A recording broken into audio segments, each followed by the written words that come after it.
Hello दोस्तों, कैसे आप सब? आशा कर रहा हूँ स्वस्थ होंगे, मस्त होंगे। मैं भी मस्त हूँ। चलिए आगे स्टार्ट किया जाए, जहाँ से हम लोग क्वेश्चन छोड़ रखे थे। क्वेश्चन नंबर 8 से स्टार्ट किया जाए। आपको स्क्रीन पर क्वेश्चन दिख गया होगा, ठीक है।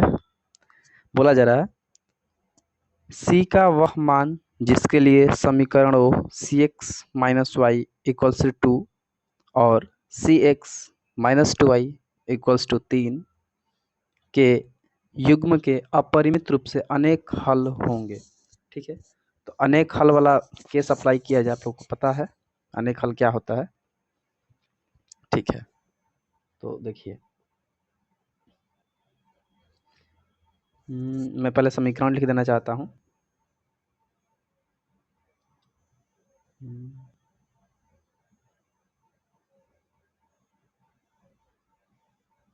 तो समीकरण हो जाएगा आपका,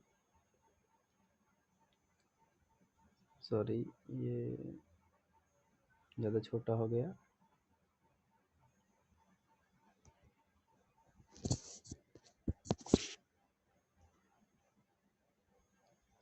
सी X minus Y equal to 2, इसको थोड़ा स्टैंडर्ड फॉर्म में चेंज कर लिया जाए तो क्या हो जाएगा, सी एक्स माइनस वाई, सॉरी यहाँ पे माइनस होगा,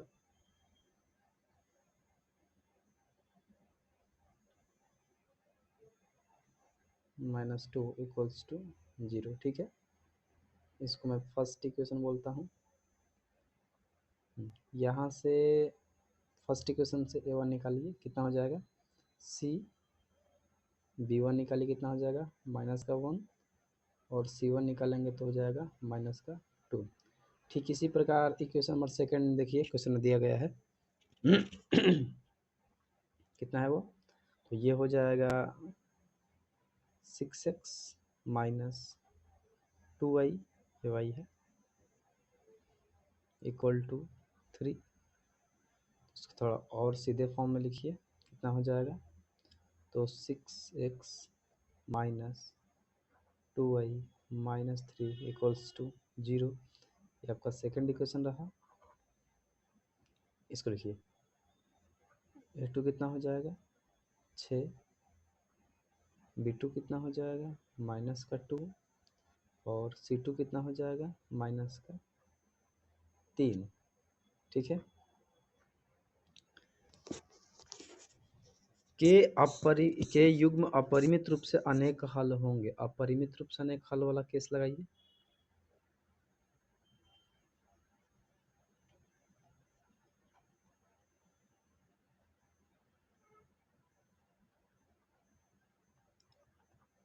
से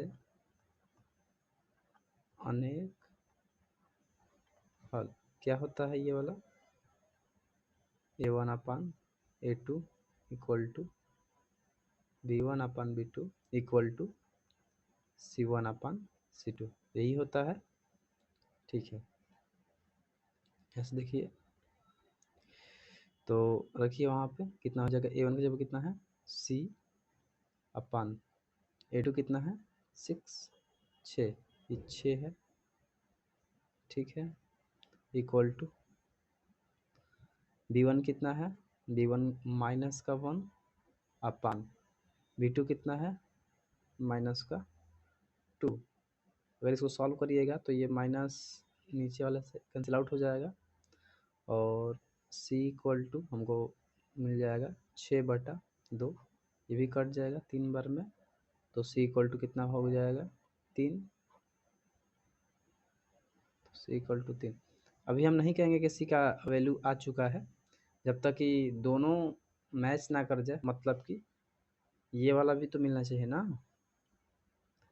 तो फिर सब देखा जाए, क्या b1 और b1/b2 और c1/c2 3 दे रहा है क्या, अगर देंगे तो ठीक है। तो b1/b2 देखिए कितना हो जाएगा, b1 -1 अपान b2 कितना है -2 इक्वल टू c1 कितना है -2, c2 कितना है -3। ठीक है। ये तो इक्वल ही नहीं है। आप समझ पा रहे हैं क्या बातों को? माइनस माइनस आप हटा सकते हैं, ये माइनस इससे हट सकता है, ये वाला इससे हट सकता है। आप एक चीज़ देखिए, 1/2 नॉट इक्वल टू 2/3, ये हमारे पास आ जा रहा है। इसका मतलब समझते हैं क्या होता है? इसका मतलब ये हुआ कि ये जो है B1/B2 और जो C1/C2 है वो कभी आपस में इक्वल होंगे ही नहीं। ये बात समझिए। नहीं तो जो C1 अगर सेटिस्फाइड होता, C1 अगर सही होता तो इसको भी इक्वल्स टू में आ जाना चाहिए था। ठीक है, कि यहाँ पे जो वैल्यूज दी गई हैं 1/2, यहाँ पर भी 1/2 होना चाहिए। लेकिन अपरिमित रूप से अनेक हल होने के लिए यहाँ कोई मान ही नहीं है। C भले से 3 आ जा रहा है, लेकिन एक्चुअली में वो मान नहीं है। इसका मान होगा D, कोई मान नहीं। क्योंकि अगर अपरिमित रूप से पूछा है, इसका डायरेक्ट मतलब हमें 1/2 इक्वल्स टू 2/3 होना चाहिए, जो कि नहीं है, इसीलिए। ओके, चलिए अगला क्वेश्चन देखिए, क्वेश्चन नंबर 9 आपको बोर्ड पे दिख गया होगा। क्वेश्चन नंबर 9 आपको बोर्ड पे दिख गया है। ठीक है, अगला देखिए, बोला जा रहा है आश्रित रैखिक समीकरणों के युग्म का एक समीकरण -5x + 7y = 2 है। दूसरा समीकरण हो सकता है।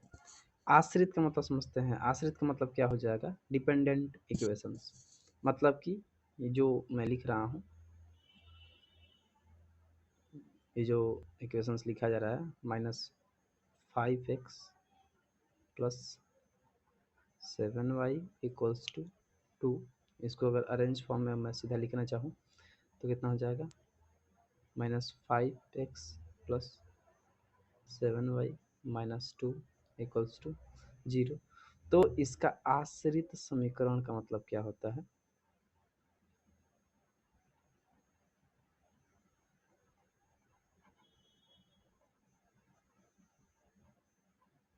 आश्रित समीकरण का मतलब क्या हो जाएगा कि जस्ट इसके इस x के जो कोफिशिएंट्स हैं, गुणक हैं, वो डबल हो, मतलब कि मल्टीपल होना चाहिए। मतलब कि मैं कहूँ कि ये इक्वेशन नंबर फर्स्ट, इसको अगर मैं बोल देता हूँ तो जो हमारा सेकंड इक्वेशन होगा, जैसे मान लीजिए सेकंड इक्वेशन मतलब कि a2x + b2y + c2 = 0, ये मैं सेकंड इक्वेशन अपना मान लेता हूँ। यही तो हमको फाइंड आउट, यही तो इक्वेशन को फाइंड आउट करना, निकालना है, तो इसको मैं सेकंड बोल दिया। तो चलिए कोई दिक्कत नहीं है। इसके कोफिशिएंट का जो रेशियोज है वो सेम आना चाहिए। -5 यहाँ पे मैं a2 बोल सकता हूँ। ठीक है, इक्वल्स टू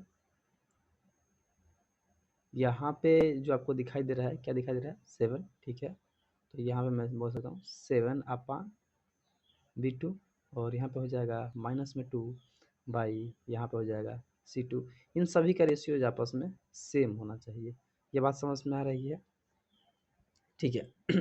मतलब मेरे कहने का मतलब ये हुआ कि ये जो आपको संख्या दिख रही है, जस्ट इसका मल्टीपल होना चाहिए। मतलब कि यहाँ पे 10 हो जाएगा, 15, 5, 10, 15, 20, 25, मतलब 5 के मल्टीपल में ही होना चाहिए। और ये जो 7 वाला है, इससे आपका क्या समझते हैं कि ये जो B2 आएगा वो 7 के मल्टीपल में आएगा, मतलब कि 14, 21, 28, इस तरीके से। और ये जो आप देख रहे हैं, ये वाला जो 2 है, इसका मल्टीपल यहाँ पे होगा। ठीक है, 4, 6, 8, 10, इस तरीके से। तो आप इक्वेशन पे डायरेक्ट चेक करिए, इक्वेशन क्या बोला जा रहा है। तो इक्वेशन बोल दिया जा रहा है, पहला देखिए, बोला जा रहा है कि 10x, मैं ऑप्शन नंबर ए बोल देना चाहता हूँ।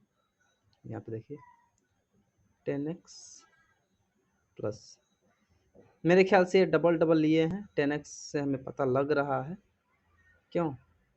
तो डबल ही लिए हैं। चलिए मैं दिखा देना चाहता हूँ। 14y + 4, सॉरी ये +4 है,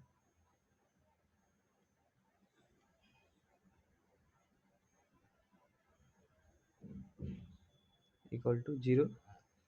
ठीक है, इसको थोड़ा चेक करिए। हाँ चिन्ह, हाँ साइन वगैरह चिन्ह वगैरह सभी एकदम क्लियर होना चाहिए। ठीक है, जो एक्स का जो कोफिशिएंट है, गुणांक है, वो 5 का डबल चल रहा है। ठीक है, कोई बात नहीं है। पहले समीकरण में देखिए, हाँ डबल चल रहा है। जो ये वाई वाला है वो उस पहले समीकरण के 7 का डबल है, 14। ठीक है, ये भी समझ में आ रहा है। यहाँ पे देखिए जो -2 है उसका भी डबल दिया गया है 4। ये सारी बातें सही दिख रही हैं, लेकिन इसमें चिन्ह का जो निरूपण है वो अगर सही है तब तो हमारा यही ऑप्शन हो जाएगा, अगर नहीं है तो गलत हो जाएगा। ठीक है, तो x का जो गुणांक है वो तो माइनस में है, लेकिन इस वाले में x का गुणांक प्लस में है। उसमें x का गुणांक प्लस का तो इसमें भी प्लस का। उसमें एक इसमें अगर आप देखिएगा तो x का जो जो c है वो माइनस में है और इसमें जो c है वो प्लस में है। तो ऐसे ही चिन्ह वाला दिख रहा है, तो ये गलत हुआ हमारा। बी ऑप्शन चेक करिए, ये क्या बोला जा रहा है, -10x -14y प्लस 4 = 0। तो ये क्या हो जाएगा, इसको भी चेक करिए। तो ये भी 5 का डबल दिख रहा है। देखिए इसमें इस 5 का ये डबल है। ठीक है, इस 7 का ये डबल 14 और ये 2 का डबल है। ठीक है, तो बस चिन्ह को देख लेना है, चिन्ह क्या बोला जा रहा है। तो चिन्ह वाला में क्या है, यहाँ पर माइनस है। ठीक है, माइनस चल रहा है। प्लस है, प्लस तो नहीं है भैया, गड़बड़ है, यहीं से गड़बड़ हो गया, हटाइए इसको। सी नंबर देखिए, सी क्या बोला जा रहा है, माइनस में 10x प्लस ये रहा 14y 14y प्लस ये रहा 4 = 0। इसमें देखिए डबल डबल चल रहा है कहानी, बस चिन्ह देख लेना है हमको। तो x का माइनस में, चलिए ठीक है, इसका भी माइनस में है। प्लस का 7y प्लस का, ये भी अच्छा लग रहा है। लेकिन यहाँ पे ये माइनस का, यहाँ ये देखिए, इसको देखिए, माइनस का 2 है और यहाँ पे प्लस का 4, ये भी गड़बड़ कर दिया। डी ऑप्शन देखिए, डी में क्या बोला जा रहा है, 10x -14y = -4 = 0। ठीक है, सॉरी यहाँ पे माइनस होना चाहिए था।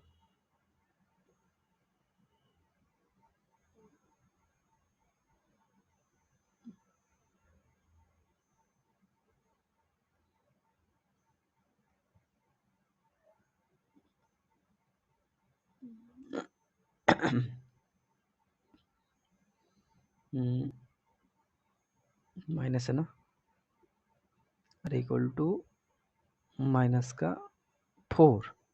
ठीक है, तो इसको अगर आप अरेंज फॉर्म थोड़ा सीधा कर लिया जाए, 10x -14y + 4 = 0। ठीक है, इसमें देखिए माइनस है वहाँ पे, लेकिन यहाँ पे प्लस है, प्लस है, माइनस है, माइनस है, प्लस है। इसका डायरेक्ट मुझे अंदाज़ा ये दिख रहा है, या फिर मैं लगा सकता हूँ कि इसने माइनस कॉमन कर लिया होगा इस वाले में से। चलिए इसमें से मैं माइनस कॉमन कर लेता हूँ, तो हो कितना जाएगा, माइनस में 10x + 14y माइनस का 4। ठीक है, = 0। इसको हटा दीजिए उधर, तो कितना हो जाएगा, -10x + 14y -4 = 0। अब चेक कर लीजिए, वहाँ का माइनस यहाँ का माइनस मैच किया, वहाँ का प्लस यहाँ का भी प्लस मैच किया, वहाँ का माइनस यहाँ का भी माइनस मैच किया। मतलब अब जो ऑप्शन नंबर हो जाएगा ये वाला डी हो जाएगा। ठीक है, नोट डाउन करिए, आगे चला जाए। आपको अगला क्वेश्चन स्क्रीन पे दिख गया होगा। क्वेश्चन नंबर 10 बोला जा रहा है, क्या है, अद्वितीय हल के लिए x = 2 y = -3 वाले एक समीकरण का युग्म है। क्या बोला जा रहा है कि x जो होगा वो 2 है एंड y = -3, किसके लिए चाहिए, अद्वितीय के लिए।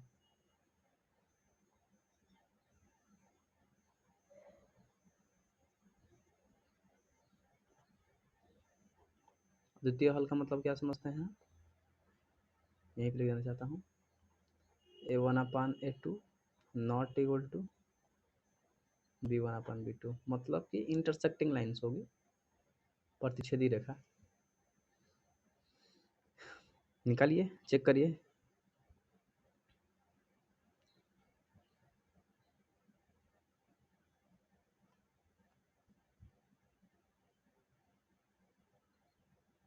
पहले देख लिया जाए, इसको ऑप्शन वाइज करेंगे सबसे बेहतर रहेगा। पहले ये तो देख लिया जाए इन चारों ऑप्शन में से अद्वितीय हल है कौन सा, ठीक है। तो अद्वितीय हल चेक करने आता होगा आप लोगों को, खैर मैं कर देना चाहता हूँ। x plus y equals to -1, और यहाँ पे अगर देखिएगा 2x minus 3y equal to -5। अद्वितीय हल अगर चेक करना है तो इसका कोफिशिएंट अपान इसका कोफिशिएंट इक्वल टू इसका कोफिशिएंट अपान इस कोफिशिएंट का मतलब गुणांक होता है, इसका अपान इस वाले का, तो 1/2 1/- -3 बराबर नहीं है। चलिए, तो ये तो अद्वितीय हल वाले हैं, लेकिन इसमें क्या x इक्वल टू 2 और y इक्वल टू -3 रखने पर ये इक्वेशन सेटिस्फाइड है क्या, ठीक है, ये बात बोली जा रही है। तो क्यों ना पहले हम ये रख करके पहले चेक कर लें, पहले इसी को रख करके हम चेक कर लेते हैं कि क्या ये इक्वेशन सेटिस्फाइड है। अगर होगा तो हम अप्लाई कर देंगे, हाँ दिखाएंगे कि हाँ ये वाला बैठ रहा है कि नहीं बैठ रहा। तो x इक्वल टू 2 रखिए, थोड़ा सा 2, यहाँ पे -3 रखिए, -3 सॉल्व करिएगा, -1 आ जाएगा, ठीक है, ये क्वेश्चन सही दिख रहा है मुझे। यहाँ पे थोड़ा रखिए, 4 बनेगा, ठीक है, और ये -3 यहाँ पे अगर रख देते हैं आप तो कितना हो जाएगा, माइनस माइनस प्लस बनेगा, ये 4 और ये हो जाएगा प्लस का 9। अरे इतनी बात समझ में आ रही है ना, ठीक है। तो ये -5 कभी दे पाएंगे नहीं ना, तो ये ऑप्शन तो ऐसे ही गलत हो गया। वैसे बी चेक करिए, बी वाला में क्या है, बोला जा रहा है 2x प्लस 5y माइनस 11, और यहाँ पे क्या बोला जा रहा है 4x प्लस 10y माइनस 22, ठीक है। इसको थोड़ा रख कर चेक करिए, x इक्वल टू 2 और y इक्वल टू -3 रखने पर क्या ये इक्वेशन सेटिस्फाइड है क्या। तो x इक्वल टू ये वाला 2 यहाँ पे रखेंगे तो कितना हो जाएगा, 4 बनेगा जी, ठीक है, प्लस यहाँ पे y जो ये y वाला जो टर्म है ये वाला -3 वाला यहाँ पे अगर रखिएगा तो कितना हो जाएगा, ये तो 4 बना और ये बना -15, -15 में से 4 घटाएंगे तो -11 आ जाएगा। ये तो मुझे अच्छा दिख रहा है, इस पर थोड़ा अप्लाई किया जाए, 4 दूना 8, ठीक है, अच्छी बात है, 8 आएगा, और ये हो जाएगा -30। हाँ ये तो दिख रहा है मुझे, अब दिख रहा है तो ये वाला थोड़ा सेटिस्फाइड करा लिया जाए कि हाँ द्वितीय हल के लिए है कि नहीं है। तो मैंने इसके गुणांक को लिया तो कितना हो जाएगा, 2 divided by 4 equal to 5 divided by 10, ये तो दोनों कट जाएंगे जी, मतलब कि 1/2 इक्वल टू 1/2। ये तो अद्वितीय हल का केस नहीं है, अद्वितीय हल होता तो ये नॉट इक्वल टू होना चाहिए, मतलब कि ये वाला सेटिस्फाइड करना चाहिए, ये बराबर नहीं होता, इक्वल नहीं होने चाहिए, मतलब ये तो अपना ये भी नहीं हुआ। सी वाला देखिए, सी वाला में अगर देखा जाएगा तो कितना हो जाएगा,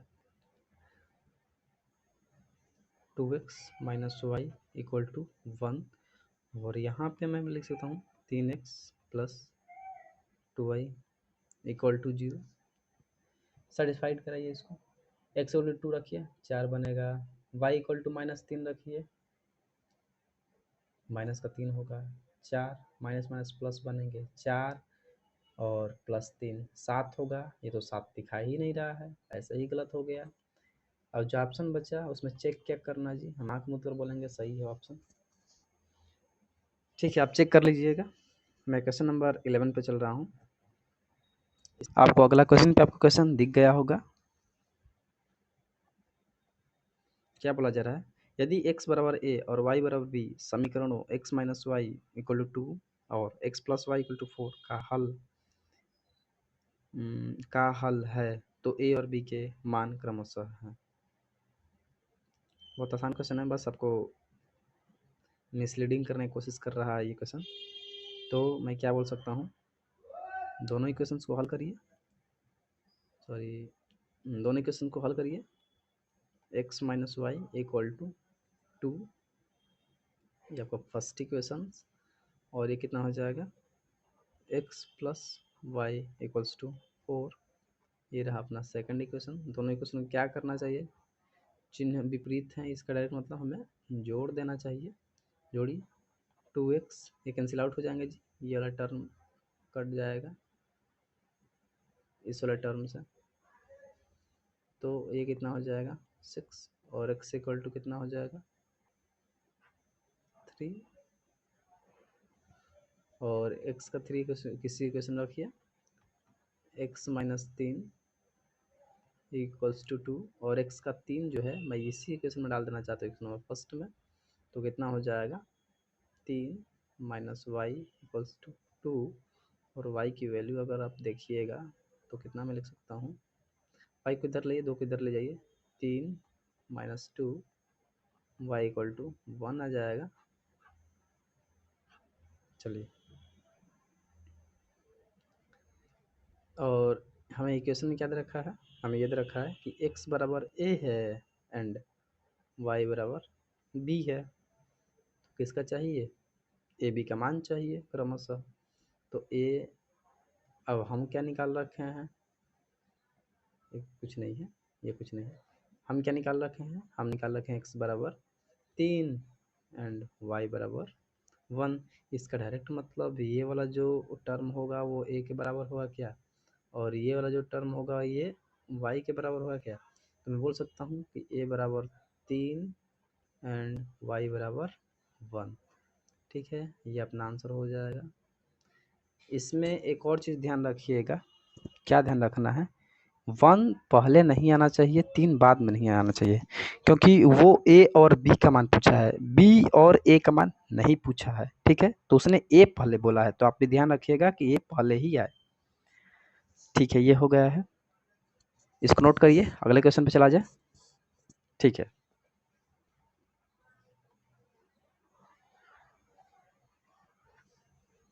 आपको स्क्रीन पे क्वेश्चन दिख गया होगा,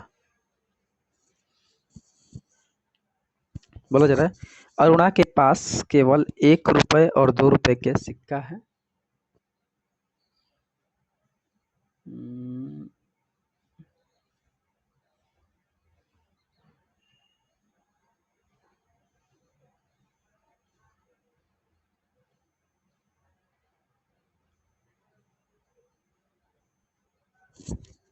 कौन है ये अरुणा है, इसके पास क्या है, 1 रुपए का सिक्का है और 2 रुपए का सिक्का है, ये सिक्के हैं। ठीक है, किस सिक्के हैं, यदि उसके पास कुल 50 सिक्के हैं, हमें ये नहीं पता कि 1 का सिक्का कितना है, 2 का सिक्का कितना है। मान लीजिए इसके सिक्कों की जो संख्या है,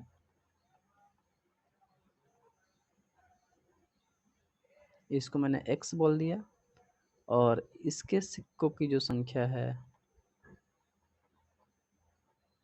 इसको मैंने y बोल दिया। तो टोटल सिक्कों को जोड़ देने पर 50 आ जाते हैं। ठीक है, तो मैं यहाँ से क्या बोल सकता हूँ कि अनुराग के पास कुल मिलाकर 50 सिक्के हैं। फर्स्ट इक्वेशन तैयार हुआ। ठीक है, आगे देखिए, तथा कुल धनराशि का मतलब क्या हो जाएगा, अभी सिक्कों की संख्या को जोड़ा गया है। कुल धनराशि का मतलब क्या हो जाएगा कि एक के सिक्का अगर 1 है तो एक एक जोड़िएगा तो 100 रुपया हो जाएगा। लेकिन अगर मैं कहूँ कि y जो y है वो सिक्कों की संख्या है, किसके सिक्कों की संख्या, ₹2 के सिक्कों की संख्या, अगर ₹2 का एक सिक्का है, इसका डायरेक्ट मतलब वो ₹2। ₹2 के 2 सिक्के हैं, इसका मतलब ₹4। आप कर क्या रहे हैं? y में इससे गुणा कर रहे हैं। ये बात समझ में आ रही है? ठीक है। तो कुल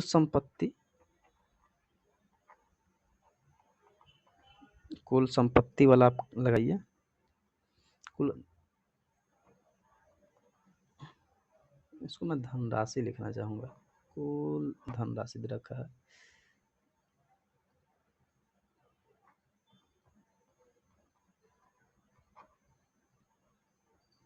कुल धनराशि कितना है? ₹75। ठीक है। तो इसको मैं क्या बोलूँगा कि भाई x, और ये 2 में आप इसे गुणा करेंगे। 2 में किससे गुणा क्यों करेंगे ये तो मैं एक्सप्लेन कर रखा हूँ। तो कितना हो जाएगा? 75। ये अपना सेकंड इक्वेशन। दोनों इक्वेशन को हल करिए, सिक्कों की संख्या पता लग जाएंगे आपको। ठीक है, चलिए मैं कर देना चाहता हूँ यहाँ पे। तो x plus y equal to 50, और ये हो जाएगा x प्लस 2y 75। इनको घटा दीजिए, कोफिशिएंट ये घट जाएंगे जी। तो कितना हो जाएगा? माइनस का y इक्वल टू माइनस का 25, और y इक्वल टू हो जाएगा 25। ठीक है, y का मान रखिए किसी समीकरण में। तो x प्लस 25 इक्वल टू 50, और x बराबर आ जाएगा 25।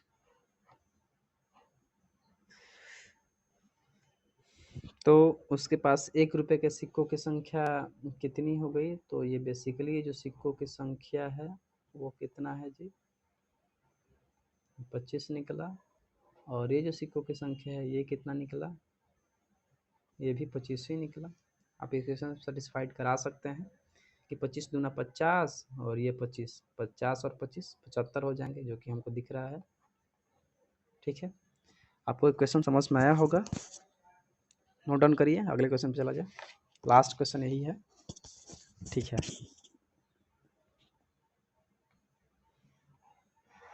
स्क्रीन पे आपको क्वेश्चन दिख गया हो, स्क्रीन पे आपको क्वेश्चन दिख गया होगा। क्वेश्चन नंबर 13 क्या बोला जा रहा है? पिता की आयु पुत्र की आयु की 6 गुनी है। इसको मैं लॉजिक के तरीके से कर सकता हूँ।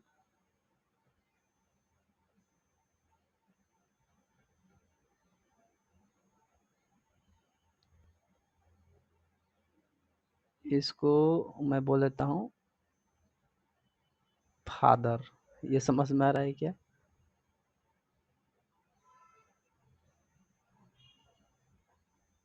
ये फादर है। ठीक है,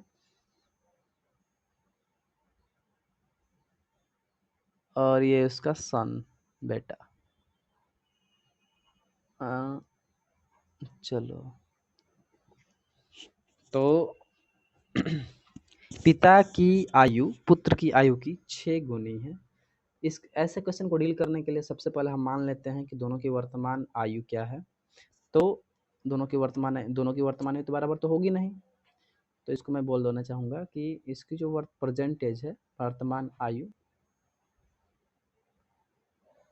ये व लिखने का मतलब वर्तमान, और ये है आयु। जगह नहीं था इसीलिए मैं लिख रहा हूँ। ठीक है, तो इसको मैं बोल देता हूँ x वर्ष का है, और ये y वर्ष का है। पिता जो है x वर्ष का है और पुत्र y वर्ष का है। ठीक है, पिता की आयु पुत्र की आयु की 6 गुनी है। आप अपने दिमाग में बस इतना सोचो कि 6 गुना है। ठीक है, किसकी आयु किससे है उससे हमें कुछ मतलब नहीं। क्वेश्चन में दिया हो तभी ठीक है, ना दिया हो तभी ठीक है। खुद सोचिए कि बाप बाप होता है, मतलब कि बेटे जो पिता का उम्र होगा वो हमेशा इसके बेटे की उम्र से बड़ा ही होगा। तो हमें किस में गुणा करना चाहिए? 6 गुना है तो 6 गुना हमें बेटे की उम्र में करूँगा तभी तो इसके बराबर आएगा। आप खुद सोचिए ना अपने दिमाग में। ये क्वेश्चन में अगर नहीं भी दिया होता कि आयु की 6 गुनी है, बस इतना बता देता कि 6 गुना है, दोनों की आयु का आपस में संबंध 6 गुने का है, तो मैं तो बहुत आसानी से बोल सकता हूँ कि बेटे वाले में 6 से गुणा कर दो, बाप की उम्र के बराबर पहुँच जाएगा। तो x इक्वल टू कितना हो जाएगा 6y, इक्वेशन नंबर फर्स्ट हुआ। अगला देखिए 4 वर्ष के बाद क्या हो जाएगा, तो ये हो जाएगा, मैं यहाँ पे लिख देना चाहता हूँ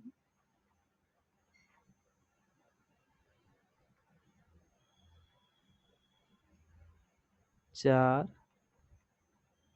वर्ष बाद, 4 वर्ष बाद कितना हो जाएगा, तो 4 वर्ष बाद जो पिता का उम्र हो जाएगा x प्लस 4 हो जाएगा, और जो बेटा का उम्र हो जाएगा y प्लस 4 हो जाएगा। कितना भी बेटा, दोनों का अगर बढ़ रहा है और बेटा कितना भी बड़ा हो जाए, बाप के उम्र से हमेशा छोटा ही होगा, ठीक है। तो क्वेश्चन बोला जा रहा है 4 वर्ष के बाद पिता की आयु अपने पुत्र की आयु की 4 गुनी हो जाएगी। पहले 6 गुनी थी, 4 वर्ष जैसे ही बढ़ा अब 4 गुनी हो गई है, ठीक है।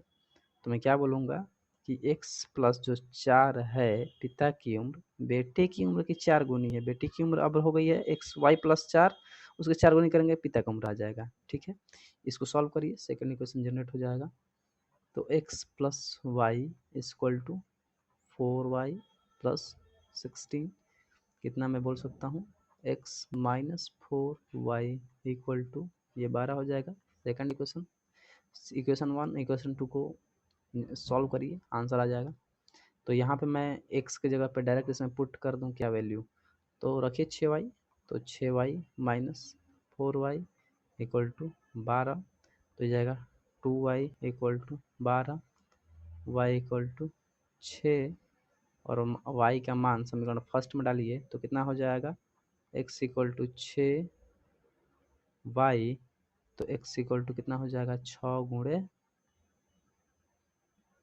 6, x इक्वल टू हो जाएगा 6 6 का 36, ठीक है जी। तो आपको आंसर मिल गया है। पुत्र और पिता की वर्तमान आयु पूछा गया है, तो पुत्र का आयु हो जाएगा, पुत्र कौन सा था, पुत्र y वाला, ठीक है 6, और पिता का 36, ठीक है। ऐसे क्वेश्चन आपको अब समझ में आ जाते होंगे, ठीक है। Thanks, all the best, channel के साथ बने रहिए और पढ़ाई करते रहिए,